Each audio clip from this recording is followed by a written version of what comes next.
Hi guys, it's me, Joyce, and you're watching JoyceIRL. Ow, that actually really hurt. I hope you all had a really good weekend. I did, but I played volleyball, ping pong, and sword fighting on the move for like an hour, so this repetitive movement just totally hurts my shoulder. In the news today, I want to talk about a lot of big things. First things first, Google acquires Motorola Mobility, Epic banning spoilers from Gears of War 3, and Bethesda's potential hacking this past weekend. Google just bought out Motorola Mobility. This is so big, $12.5 billion big.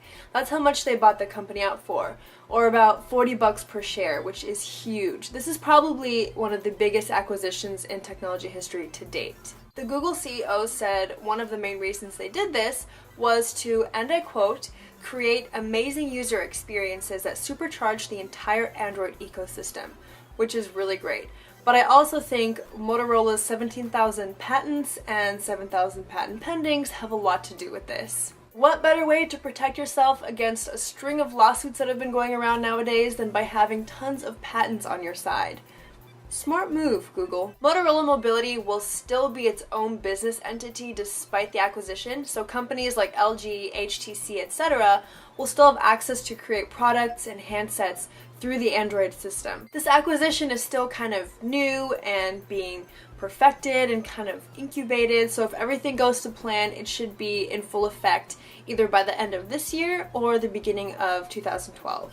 Epic Games is so pissed off, and they're putting on their punishing hats to prove it. Basically, they were really angry at the fact that a lot of people were sharing information and videos about Gears of War 3 online, and they're keeping track of all these people, or so they say, so that when the game comes out, they're gonna ban them from the game or from parts of the game. It wasn't really clear. The executive producer of the game says there is a banning system in their stuff. That's what he said, and that those who aren't smart about what they do will be very disappointed come September 12th when the game comes out and they won't be able to play, essentially. I don't know what kind of spoilers were put out there. If they were negative and kind of put a bad name on the game, that's another story. But I think that spoilers or information that's given out can kind of help people make a decision, and if things look cool and good, then they're obviously going to want to play the game. But to ban somebody from the game is such an extreme. I don't really know how I feel.